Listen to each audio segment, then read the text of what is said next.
unabashed, the most unpredictable, becomes a headline, the most volatile, outrageous behavior, unsubstantiated narratives, a battle of personalities. Welcome to Grand Tamasha, a co-production of the Carnegie Endowment for International Peace and the Hindustan Times. I'm your host, Milan Vaishnav. On March 11th, the Indian Defense Research and Development Organization conducted the maiden test of its Agni-V MIRV missile. MIRV stands for Multiple Independently Targetable Re-Entry Vehicle Missile. MIRV capability is a complex technology, and there are only a handful of countries, China, France, Russia, the United Kingdom, and the United States, that have developed it. The test represents a breakthrough for India's missile program, but it's also prompted warnings of a new arms race in the Indo-Pacific, a region that is already marked by sharpening geopolitical rivalries. To discuss India's missile program, its defense posture, and its emerging space policy, I'm joined on the show this week by my colleague Ankit Panda. Ankit is the Stanton Senior Fellow in the Nuclear Policy Program at the Carnegie Endowment for International Peace. He's an expert on Asia, and his work encompasses nuclear strategy, arms control, missile defense, nonproliferation, and emerging technologies. I'm pleased to welcome him to the show for the very first time. Ankit, good to see you. Thanks for having me, Milan. Longtime fan. Happy to be on the show for the first time. So I want to start with some very kind of remedial basics for our listeners. There have been reports circulating, I gather, for almost 2 decades about the Indian defense industry working on this so-called MIRV technology. So maybe we can begin by just having you kind of unpack for us, what is this technology, and why is it that only a small subset of countries have mastered it? Sure. I think that's a terrific place to start, because oftentimes when we talk about this stuff, it's really easy to get bogged down in the technical jargon. And I think it's important for listeners to just understand why this matters in the first place, right? So the technology essentially is a way to get more bang for your buck, quite literally, when it comes to warheads per missiles. All right. So you can think about a given weapon system, in this case a nuclear-armed missile, as a system that delivers a weaponized payload to a destination. And India has had missiles for a long time that have been capable of delivering a single warhead, nuclear warhead or conventional warhead, to a single target. What MIRVs allow India to do, and the other countries that have developed this technology, is to actually deliver multiple warheads from a single given missile. So imagine a missile sitting with its payload section at the top, and at the top of that missile, there are literally multiple warheads sitting there. They will be released and oriented towards different targets. And this has a number of strategic benefits that likely piqued India's interest. We can talk about why countries pursue MIRVs to begin with. But there's also a technical component here. I think we see from the history of the nuclear age that these kinds of technologies tend to be driven, in many cases, by the scientists, the engineers, the technicians who have quite a bit of influence, including in India going all the way back to the early 1980s when India first set up its integrated guided missile development program under former President APJ Abdul Kalam. India's technicians have had quite a bit of influence on the kinds of capabilities the country develops. But there's a relationship between technological development and political sanction. And of course, in the way in which we've seen India now roll out this capability with an announcement by the Prime Minister and the Defense Minister, it is clear that MIRVs have now received political sanction and are now moving ahead in India's nuclear program. So maybe we could just kind of pause for a second on this issue of why it is that such a small number of countries have mastered this technology, right? I mean, it seems like from your brief description, the benefits are kind of obvious. You have a single payload, can distribute, armaments in a bunch of different areas to target multiple targets at one time. What is so exotic about this technology that's taken this long for India to finally master it? So there are a couple things there. I mean, MIRVs, first of all, are really only worth the juice when it comes to the squeeze, I suppose, for nuclear-armed countries. And so you're already dealing with a small denominator there. The countries that you outlined as having MIRV capabilities all have nuclear weapons, and they identified strategic benefits that come from having multiple nuclear warheads on missiles that made this capability desirable. Incidentally, the Pakistanis and the North Koreans are also in the process of building MIRV capabilities, and so this is broadly, I think, a strategically desirable capability for countries that have nuclear deterrence and are seeking to make those deterrents more survivable and more capable of penetrating ballistic missile defense systems, which I'm sure we'll talk about a little bit more, particularly in the context of China, which I think is a big concern for India here. Technologically speaking, I talked a little bit about how these systems work, right? You have multiple warheads sitting on top of a missile. That in itself doesn't sound too difficult, and there indeed is a related technology to the MIRV known as the MRV, which is simply multiple reentry vehicles. Now, if you imagine a ballistic missile largely flying on a parabolic trajectory, right, shooting upwards with a rocket booster, exiting the Earth's atmosphere, then allowing gravity to take that reentry vehicle to its target. You can put multiple reentry vehicles and just have all, let's say there's 3 reentry vehicles on a missile. Those 3 will all strike whatever general target that missile was heading towards. Now, what makes MIRVs specifically desirable and a complicated piece of technology is that when the missile elevates those 3 warheads outside of the Earth's atmosphere in space, the MIRVs sit on what's known as a bus. So you can literally think of this as a sort of disc or plate-shaped apparatus on which the warheads each sit. And when outside the Earth's atmosphere, this bus will have these tiny rocket motors on it that will actually allow it to carry out these very precise adjustments that will allow each of those 3 warheads to go to very different targets. And so, just to use some notional targets in the India case, right, you might imagine major cities in China, for instance, right? Beijing, Shanghai, Guangzhou. You couldn't hit all 3 of those with a single missile with 3 warheads, but if you had a MIRV capability, once outside the Earth's atmosphere, those 3 warheads could be oriented precisely. And so the technology of actually developing a bus that can do that kind of precise adjustment is quite difficult. It is related to some of the technologies that actually enable things like optical satellites, right? In the engineering world, this is known as attitude control. How do you orient a body in 3-dimensional space using these kinds of rocket motors and other capabilities? So this is what the Indians have been working on. We have seen some of the precursor technologies demonstrated by India in some other systems. And as you noted, Milan, this has been a capability that the Defense Research and Development Organization, DRDO, the entity in India that oversees the development of advanced weapons programs, has been talking about now for well in excess of a decade. So this is what we've seen now is the culmination of a long-running, complex technological development enterprise. And just to kind of put this in some kind of evolutionary context, Ankit, I mean, when did the United States develop this kind of capability, right? I mean, how long has it been that we basically had this, and in a sense, other countries are now playing catch-up? Yeah, so the first missile that exhibited a multiple reentry vehicle, not independently targetable reentry vehicle capability, was the Polaris A-1 submarine launched ballistic missile, which was in the research and development phase in the 1950s, and I believe initially tested by the early 1960s or late 1950s. Don't have that number precisely in front of me right now, but around that time. But that's just to give listeners an idea of how old this technology fundamentally is, right? There's a lot of refinements when it comes to how precise a MIRV system can be. MIRVs are also related more broadly to what we in the missile world call countermeasures for dealing with ballistic missile defense systems. There's a whole lot of things you can put on the front end of a missile that will allow it to confuse and overcome missile defense systems. And just so happens MIRVs and multiple reentry vehicles are actually one way of doing that, right? One way to deal with a missile defense system is to put more warheads on a given missile, so there's a greater probability that at least one will be able to penetrate.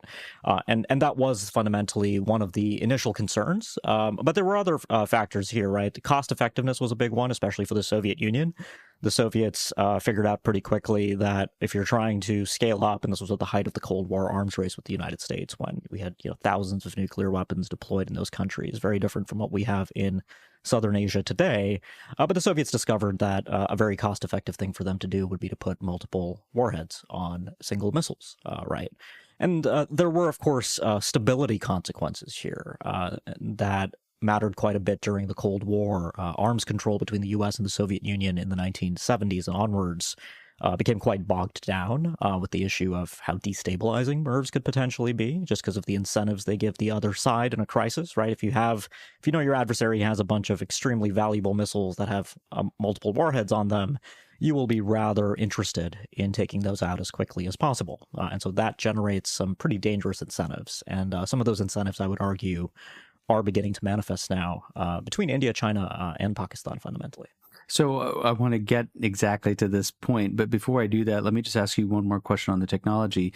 Reading some of the commentary, it seems that many experts have argued that in order for India to truly claim a fully developed MIRV capability for the Agni-V missile, many more tests are going to be required. And so I'm wondering if you could elaborate on sort of what comes next for India in its kind of testing regime. Yeah, so that is, this is one of my favorite genres of question because there's really two ways in which you can answer it depending on your perspective, right? There's the nuclear deterrence perspective, where you could make the argument that even a unreliable capability that's been notionally demonstrated confers deterrence benefits. And I actually think South Asia is one of the perfect laboratories for this, where, we actually observe nuclear deterrence at work between India and Pakistan, I would argue, before either country has tested nuclear weapons. What our colleague, George Perkovich described as non-weaponized deterrence, which manifests between India and Pakistan as early as the late 1980s, when both countries know that they're very close to the bomb,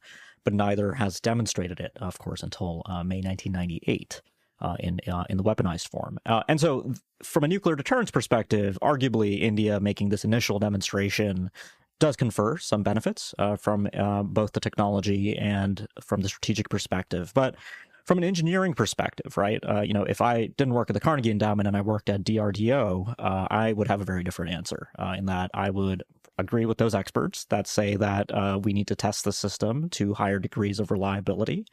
Engineers and technicians, their job is to ensure that the systems that they have built will exhibit extremely high levels of technical reliability so they can brief political decision makers that in a serious crisis, Indian leaders can be assured that there will be, let's say, a 99% probability that an Agni-V with multiple reentry vehicles will successfully launch, will successfully release its multiple warheads, and that those warheads will arrive on their targets. And so from the engineering perspective, I suspect the answer will be that India will carry out additional testing.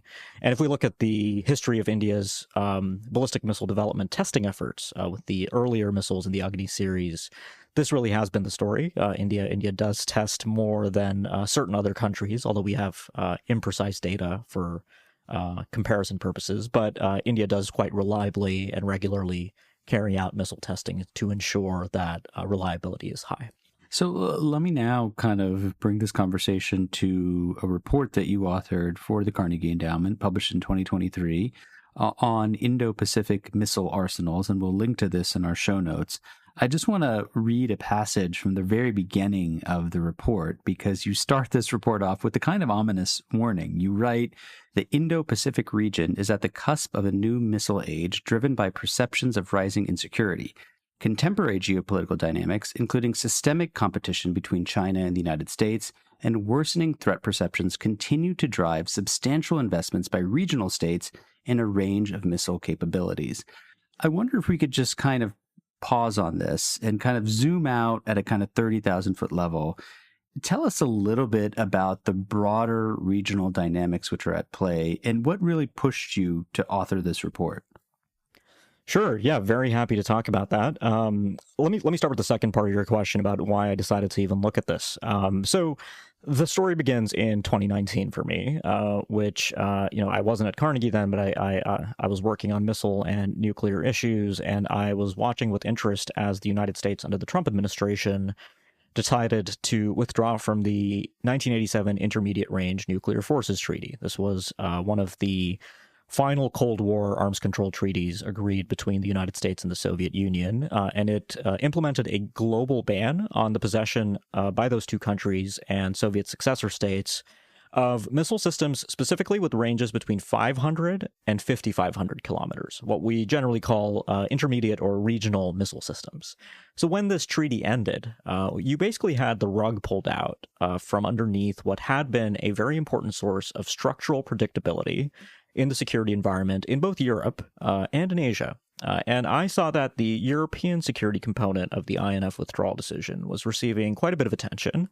But the implications in Asia, I think, were generally under the radar. They were not being discussed as much as I thought they should be, given that Asia is, in my opinion, where the center of gravity in what many of us are now calling a third nuclear age or a new nuclear age is beginning to settle. And so I set out to understand how do U.S. allies view this? How does the United States think about the implications of this for its own force posture? How do countries like Russia, China, North Korea think about this? South Asia, India and Pakistan, I had to make a tough call on early in the report, just from a scoping perspective, because I understood that if I decided to bring the Indians and the Pakistanis into this report as well, I would probably spend most of the rest of a decade probably working on this. You'd still be writing it, in other words. I would be, exactly. So, nominally, I of course allude to India and Pakistan because it's impossible. And I think it's actually... does a disservice to the complexity of the Asian, this multipolar, complex kind of spaghetti bowl of interrelated security dilemmas that we have in Asia to pretend that South Asia is somehow a separate entity unto itself. So I sort of set out with that idea, and that sort of ominous passage that is at the start of the report, I think does actually capture what I ended up settling on studying this for, more than 3 years. And of course, the Ukraine war starting didn't help in terms of how regional policymakers came to begin to appreciate the value of missiles, both nuclear and non-nuclear, by the way, in the context of modern warfare. Right, there is this view now that missiles are very useful tools. They're, of course, useful for nuclear deterrence, which has been known since the 1950s in the U.S.-Soviet context. But now with the increasing precision of non-nuclear weapons, which of course are possessed by a much greater number of countries than just the 9 nuclear states, we are seeing missile arsenals proliferate very quickly in the Indo-Pacific. This is happening in Japan, in South Korea, in Taiwan, increasingly with Australia, pursuant to Pillar 2 of AUKUS. And of course, India and Pakistan are absolutely part of this, as is China, which continues to expand its own arsenal. So there's a lot of implications for regional stability, for potential escalation from a conventional conflict to a nuclear conflict, which was a primary concern of mine when I thought about the policy implications there. But that is the story behind that report, Milan. So, I interviewed our colleague Ashley Tellis on this show back in 2022 to discuss his report on nuclear transitions in Southern Asia. And one of the takeaways from this, in typical Ashley style, pretty lengthy report, is that as China is pushing to modernize its nuclear arsenal, India is going to face pressure to do the same. This, in turn, will place pressure on Pakistan to invest in nuclear modernization. Do we have any evidence to suggest that India's MIRV is a direct response to China? And what do experts like yourself believe Pakistan might do in response to this most recent India test? Yeah, that's a really, really terrific question, and I think Ashley's analysis is on the money there. Right, these multipolar linkages that I alluded to earlier, I think are very much at play. Right, and I actually think it's deeper than just China, India, and Pakistan, because China is ultimately reacting to the United States. The U.S. is doing certain things that are a reaction to Russia and North Korea, and so it's very difficult to now talk about nuclear weapon states without basically talking about all of them in at least the Asian context. But your question about sequencing, I think, is difficult to answer historically, because it does turn out that starting in 2021, we received quite a bit of good evidence that China had abandoned essentially several decades, about 50 years of continuity in its nuclear policy, and had started to quantitatively expand the size of its nuclear forces. Right. So without getting too deep into the weeds, since 1964, when China first tested a nuclear weapon, China had unusually maintained, and I say unusual because China is ultimately a resource-rich superpower today. China had maintained a nuclear arsenal numbering warheads in the low 200s. And now China is, according to at least the U.S. intelligence community, estimated to be building up to a force of 1,500 warheads by the mid-2030s. India's nuclear arsenal is in the mid-100s, 150, 160, based on the best open source estimates we have. Pakistan's in a similar ballpark. India, for a long time, has had questions about the sufficiency of its force. To briefly allude to India's nuclear doctrine, India maintains a nuclear doctrine that emphasizes two important principles. First of all, no first use. India pledges to not use nuclear weapons first, although this has come under some stress recently, given certain statements by senior current and former Indian officials. But more importantly, India maintains a retaliatory damage criteria of unacceptable damage, right? The way in which India thinks about nuclear deterrence is that if India maintains a survivable nuclear force that under all conditions can promise any country that attacks India with nuclear weapons or other weapons of mass destruction that they will suffer unacceptable damage in return with nuclear weapons, that nuclear deterrence will obtain. This is a very kind of traditional, uncontroversial view of nuclear deterrence. And it is similar in many ways to how China has thought about nuclear deterrence. And so the way MIRVs come into the picture is that they augment that doctrinal objective of unacceptable damage. So I talked a bit about conventional missiles. So we might imagine certain policymakers in India might be anxious about the fact that in a serious conflict with China, China may be able to use non-nuclear systems to destroy quite a bit of India's nuclear arsenal, which would, of course, limit India's ability to meet that doctrinal requirement of delivering unacceptable damage and therefore undermine India's nuclear deterrence. And so to augment deterrence, India can pursue systems like the Agni-V and its multiple warheads, which are specifically a China-specific capability to supplement that doctrinal nuclear deterrence objective. But the chicken and egg problem, I think, is a real one, right? Because as I alluded at the start of this conversation, I think DRDO has been interested in this for technical reasons for a long time. This is a prestigious technology that very few countries have, so why shouldn't India? But of course, I'm sure there were debates in the 2000s and 2010s about what would a Chinese force look like in the 2030s, where I'm sure the argument may have been made in India that China is going to size up, China is going to quantitatively and qualitatively advance its capabilities, and so India needs to keep up. And it just so happens that I think the people that would have made those arguments, and indeed many independent Indian analysts also made similar arguments, have now essentially been vindicated by what China is actually doing. So I do suspect we will continue to see India maintain the course here. You know, one of the things that you point out in your 2022 report, and I had forgotten about, is that in March 2022, an Indian BrahMos supersonic cruise missile was unintentionally launched into Pakistani sovereign territory. It made impact without killing anybody. And the Pakistani reaction to this was relatively muted. And I just wanted to kind of ask you, just to get into some of the dynamics here, obviously, between India and Pakistan. You know, the situation is tense at the best of times. Why do you think the reaction to this unanticipated, unintended missile strike was so muted? And what could change the calculus if a similar incident were to take place in the near future? Yeah, so I use this as an illustration of the risks of unintentional escalation. This was an accident. Not everybody in Pakistan agrees this was an accident. I have talked to Pakistani military officials that believe that India was actively probing Pakistan's air defenses, but I don't share that interpretation. But just to point out, perceptions do matter in these kinds of things. But I brought up that incident to basically make the point that, as missiles proliferate and missiles are tested more regularly, missiles are possessed by more countries, the potential for accidents will increase. And I think this was a very good illustration of that. Now, I think you asked the right question, Milan, which is why did this not actually result in a crisis, right? This is really a remarkable case. It happened in March 2022, right, a few weeks into the Ukraine war. So remarkably, not page one news that one nuclear-armed state, for the first time in history, unintentionally fired a cruise missile into the territory of another nuclear-armed state, right? But the answer, I think, was ultimately background conditions. And by that, I mean that we were lucky enough that in March 2022, India-Pakistan relations were relatively docile. There was no increased tension along the international boundary or in Kashmir or any proximal terrorist attack to increase India's military readiness or alert.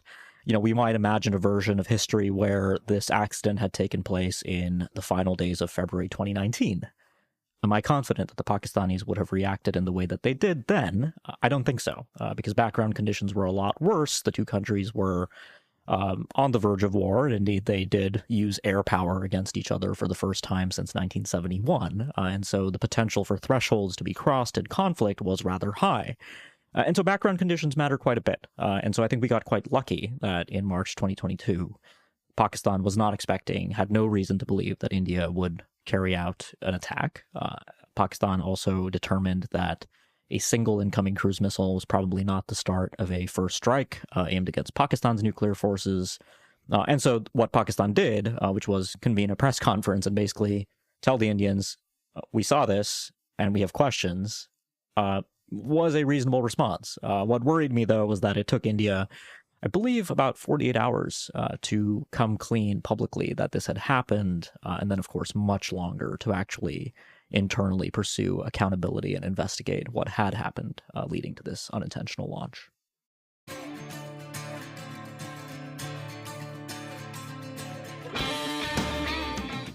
Hey, Grant Tamasha listeners. Thanks for listening to the podcast. Putting this show together each week is a labor of love, but it takes a lot of work to put out a great show every week. If you'd like to support the work we do at Grant Tamasha, please visit ceip.org/donate. Don't forget to subscribe to us on Apple Podcasts, Google Podcasts, Spotify, or on your favorite podcasting platform, so you'll be the first to know when a new episode rolls out.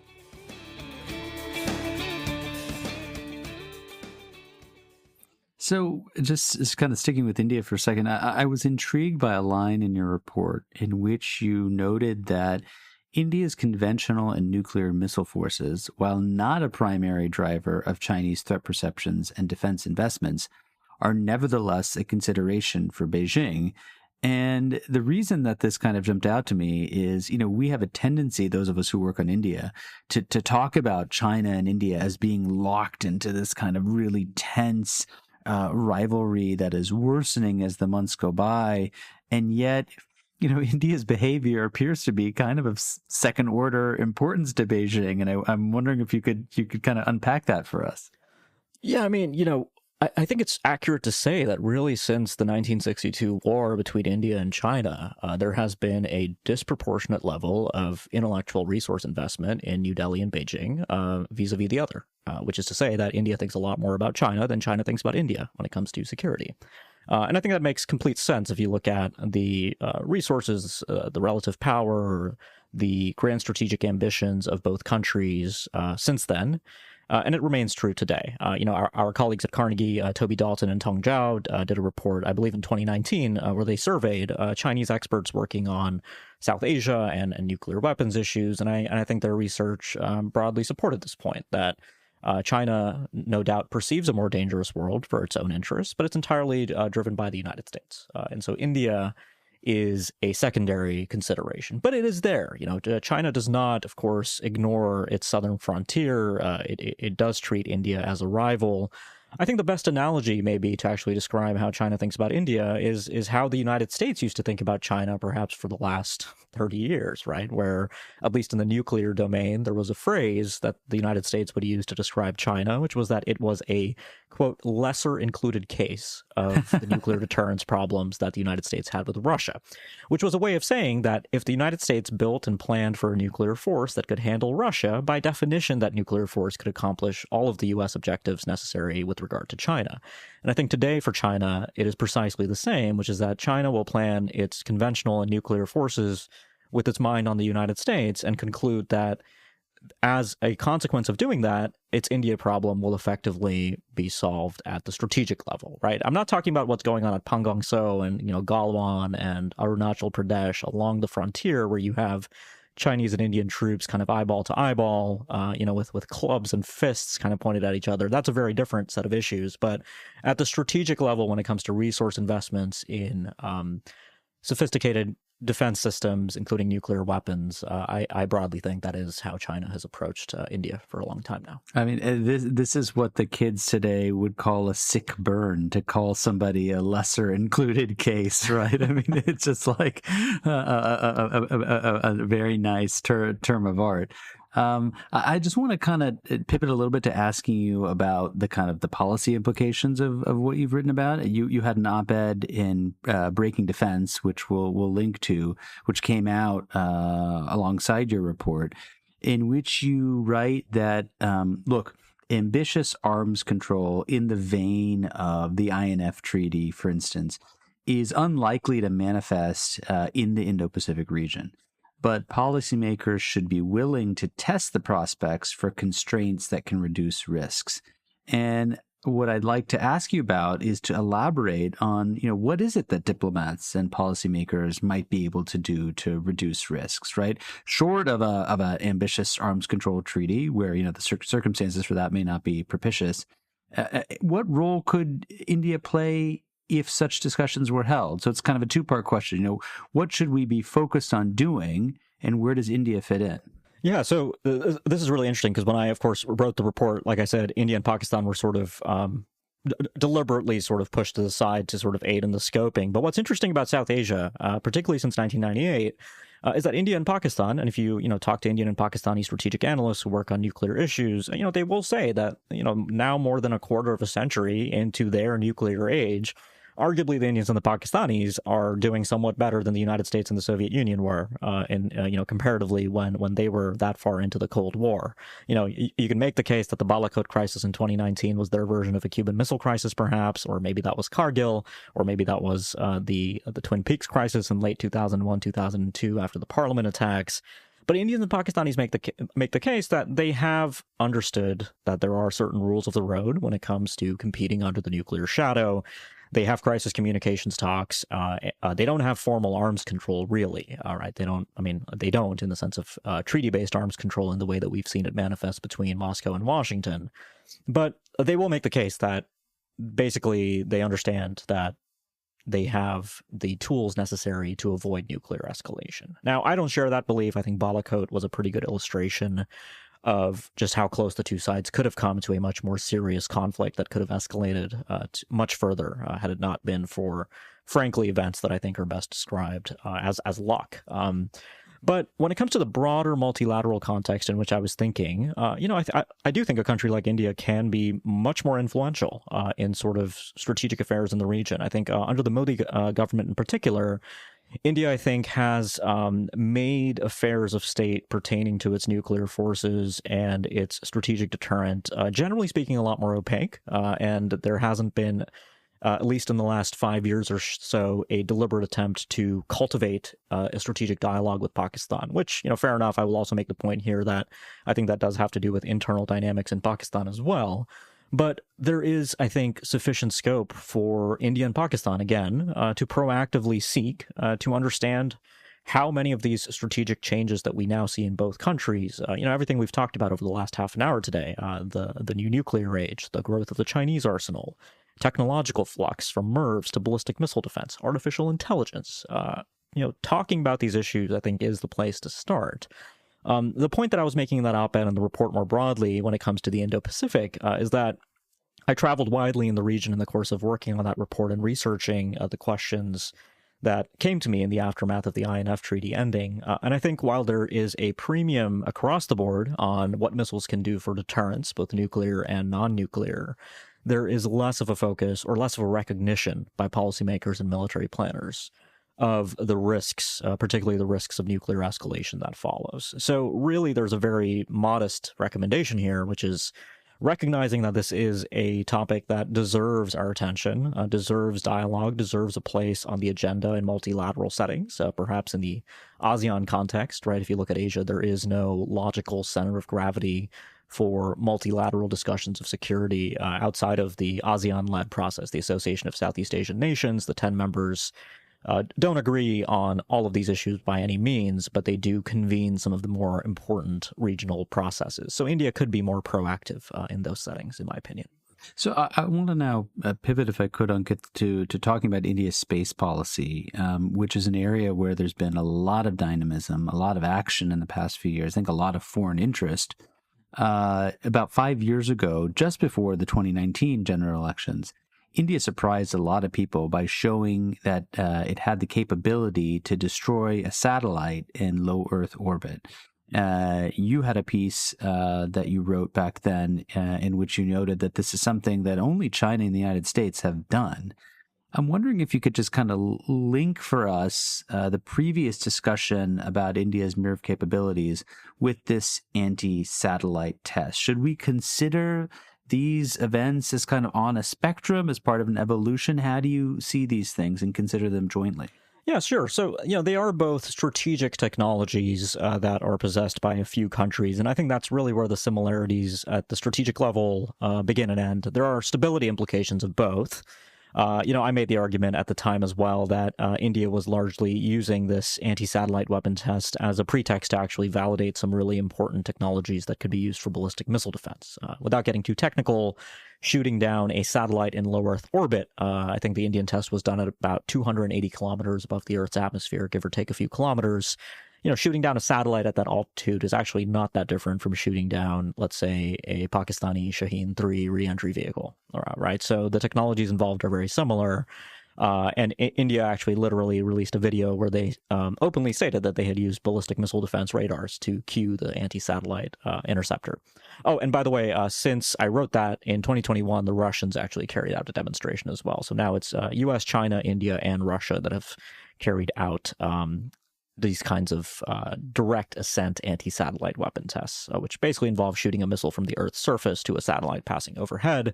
The U.S. did this in 2008, although it said it wasn't a test, it was a demonstration, given that a satellite was re-entering the Earth and there were safety concerns, according to the Bush administration at the time. The Chinese did this in 2007. Russia did this in November 2021. The concern, though, I think, was that India was doing this for, as you pointed out, there was a general election looming, good politics to demonstrate that the country is accomplishing sophisticated national defense objectives. I do think that this, in my view, besmirched at least what had traditionally been India's reputation as a leader in space. I would argue that creating a cloud of debris, some of which was longer lived than India's technical claims at the time, did not set a very good example for space sustainability practices, right? India didn't receive a lot of criticism from the United States about this. Only the chairman of NASA criticized India at the time, and he was actually chastised for that by the Department of Defense at the time. But I would argue that what Prime Minister Modi said at the time was that this was a demonstration of India's arrival as a space power. I would actually argue that that's what ISRO had been doing for a number of years, the Indian Space Research Organization. Space power through destructive anti-ASAT tests, I don't think was the right way to handle that. Now, however, there are efforts to internationally address this, led by the United States, the United Kingdom, and a few other countries to make a norm against this kind of testing. I would love to see India support that norm publicly as one of the few countries that has carried out such a demonstration. So that's actually kind of where I wanted to take this line of questioning now, which is, in 2019, when you were commenting on this, you hypothesized that one motivation for India to conduct such a test was its desire to have a seat at the table if and when the international community ever got around to setting up rules for testing kinetic weapons on live satellite targets. We're 5 years from that point. Tell us a little bit about the discussions which have been underway in the international community, and where is India on these? Yeah, so the context has changed quite a bit internationally, primarily as a result of U.S. initiative. In April 2022, Kamala Harris, the Vice President of the United States, announced that the U.S., under the Biden administration, had unilaterally adopted a moratorium on the conduct of these kinds of anti-satellite weapons tests because they are a huge detriment to space sustainability. And they invited other countries to do the same. Now, there was a missed opportunity, in my opinion, in the vice president's speech in April 2022. She chastised Russia and China by name. She did not do the same for India, despite the fact that India had carried out a test of this sort in 2019. Now, I understand the strategic reasons for not doing that. India is a U.S. partner, while Russia and China are adversaries. But I would make the case that norms tend to be most successful when they are perceived, at least by the countries not promulgating them, primarily as non-discriminatory. And the fact that India was not included in that initial speech, I thought was a little bit of a missed opportunity for the U.S. Now, since then, the U.S. has actually been quite successful in getting quite a few countries to reaffirm this norm. Some of those countries that have reaffirmed this norm, notable examples include Japan, France, South Korea. They have the latent technology to actually carry out such a demonstration. So I'd argue their iteration of the norm is quite important. India has not yet affirmed this norm, even though it collaborates with the United States on space issues in general, even though in the context of the Quad, India, Japan, the U.S., and Australia have a working group on space security and sustainability. I've written at Carnegie that the Quad should actually be used as a platform to discuss these kinds of space sustainability and security issues a lot more overtly. I think there's benefits to that suit the interests of the four members. I suspect part of this seat at the table issue, when I hypothesized in 2019, I was alluding essentially to India's experience with the nonproliferation treaty and the comprehensive nuclear test ban treaty, where India, of course, has maintained for decades now that those treaties are fundamentally unjust, that they create a class of haves and have-nots, and that certain countries are simply excluded from the norm and multilateral rule-setting process by largely what have come to become accidents of history in many ways.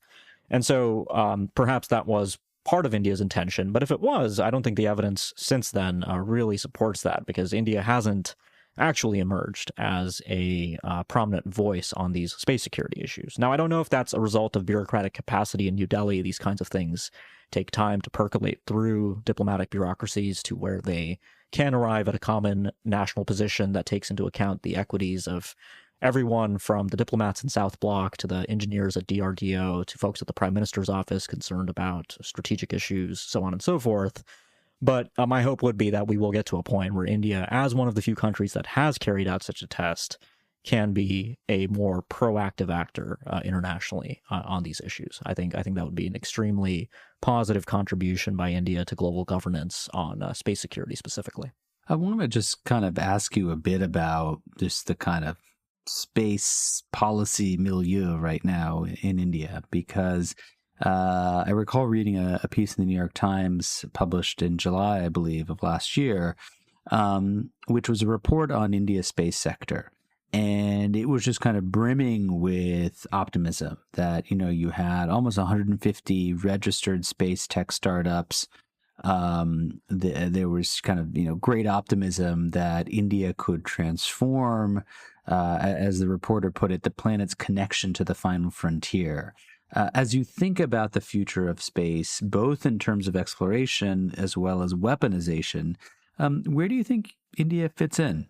That's I think India has quite a bit of scope to, realize some of that potential articulated in, I guess, that article. There is a lot of hype, of course, about space technologies in general, but India has been very well positioned for a number of years, right? ISRO has been known for its remarkable cost efficiency in delivering payloads to low Earth orbit in particular. And we are at a point now in the 2020s where the number of countries around the world that are aspiring to now access low Earth orbit and other orbits for a range of applications, from telecommunications to weather satellites to positioning, navigation, and tracking, is beginning to quickly grow. And so India is very well positioned, and India's private sector, when it comes to spacefaring activities, is well positioned to benefit tremendously from that.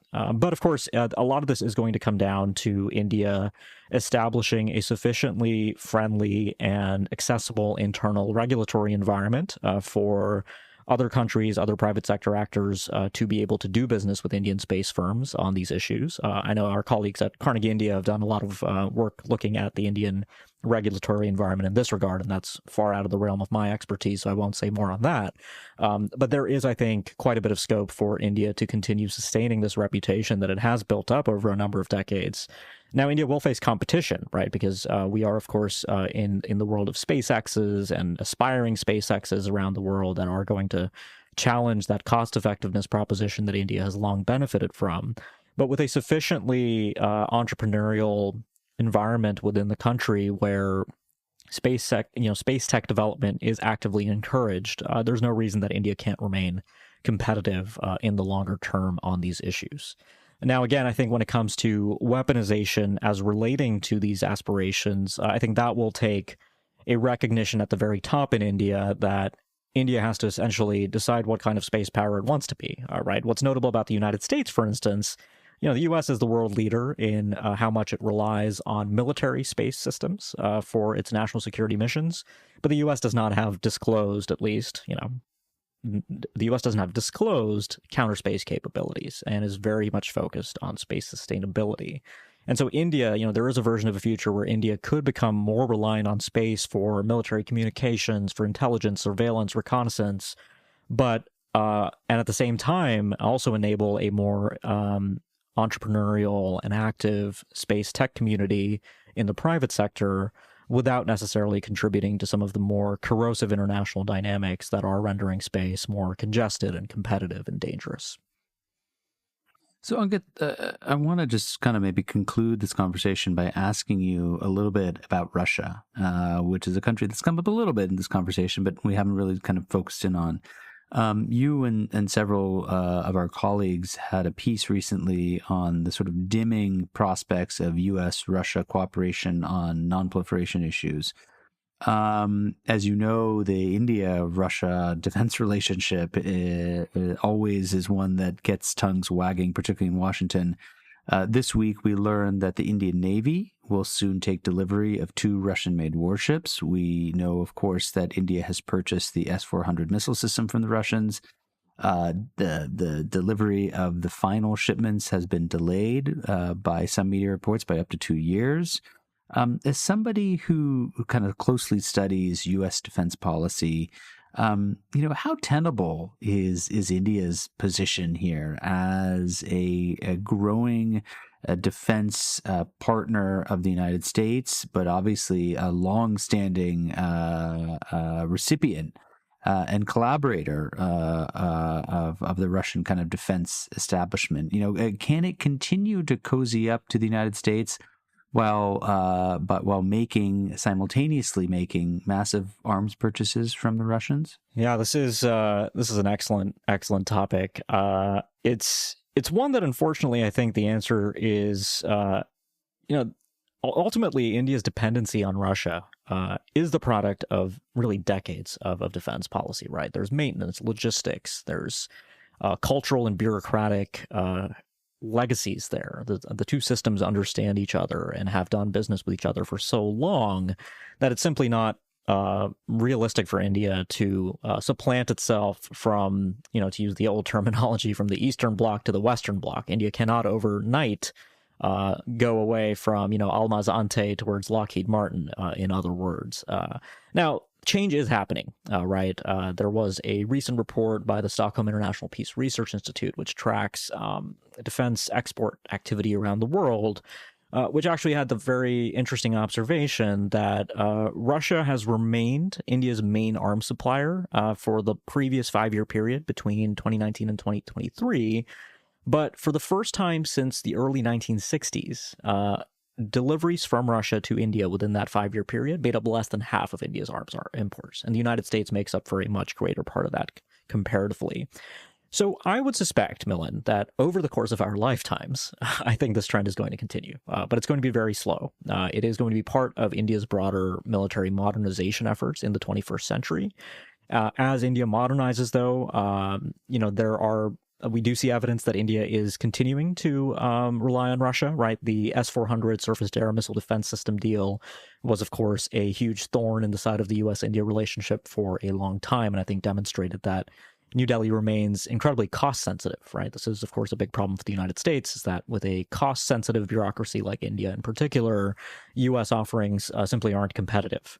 The other pressure point that's emerged in U.S.-India defense relations is the issue of intellectual property transfer, which, of course, runs up against India's Atmanirbhar Bharat, or Make in India, impulses to more autarkically support an indigenous defense industry in India to make sure more manufacturing happens in India. These are not insurmountable problems, but they are pressure points that I think ultimately are going to result in this trend line that we see described in that CIPRI report, where slowly I think India is going to recognize that if it is going to make its long-term bet on a world where Russia's broader strategic importance and power in the international system may diminish, at least in the coming years, potentially decades, that it may be better suited for India to pursue its indigenous, Atmanirbhar Bharat efforts in defense while continuing to cultivate what it can from the United States. And of course, as India's economic development continues, the cost sensitivity issue that has been a limiting factor for India's ability to essentially view U.S. arms and ammunition as a good deal, that may become, again, more limited. And of course, India's activities with U.S. allies, the interoperability that India is seeking with countries like Australia and Japan are again going to make this more attractive over the longer term. But yeah, as you can tell, there's a lot here. This could be a whole Grand Tamasha episode unto itself, I suspect. Just one final point on this, Ankit, just to kind of round it out. I mean, you discussed what the pressure points could be. I mean, could there be a pressure point emanating from the other side, which is a diminishing reliability of Russian suppliers to make good on their promises in a timely fashion? I mean, is that something also that could push India in a particular direction? Yeah, I think that's a question I don't fully have the answer to, but one that I would be interested in giving you an answer to in a while, which is a total cop-out, but it is honest, because I think, we are in this interesting place now where a lot of the assumptions that I think analysts in New Delhi and Washington alike had about the future of the Russian military and the defense industrial complex in Russia are being challenged. Kurt Campbell the other day, the Deputy Secretary of State, pointed out that the Russian armed forces have been able to recapitalize and reconstitute a lot more effectively than many had assumed. And that may actually transition to a place where, without making any certain determinations of how the war in Ukraine might end, a post-war Russia may actually end up becoming a lot more of a reliable partner for India than perhaps many in New Delhi might have expected in early 2022. And I would suspect that will be good news for India, because even if Russia has managed to reconstitute its defense industrial base, India might be in a place then where it actually has much greater bargaining power with Moscow than it's had in the past. And that actually could transition into potentially some very favorable arrangements and deals for New Delhi. Russia is also generally less interested in certain norms internationally that had constrained its military cooperation with India in the past.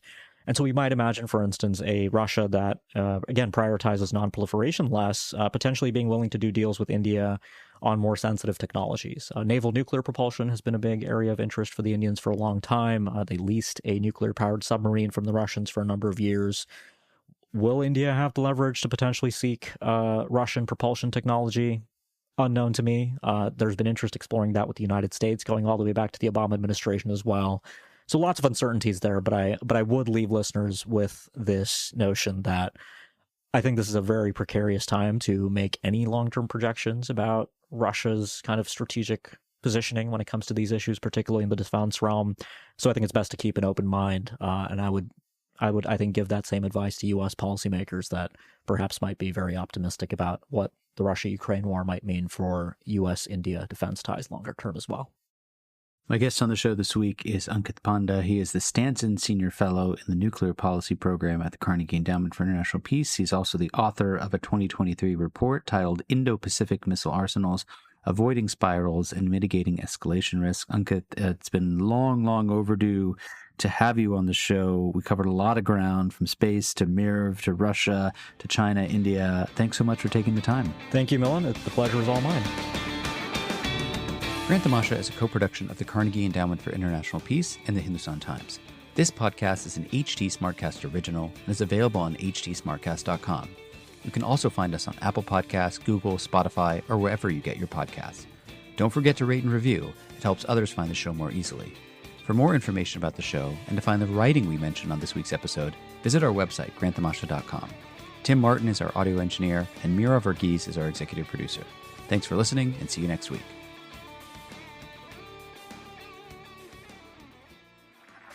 This was a Hindustan Times production brought to you by HT Smartcast. HT Smartcast.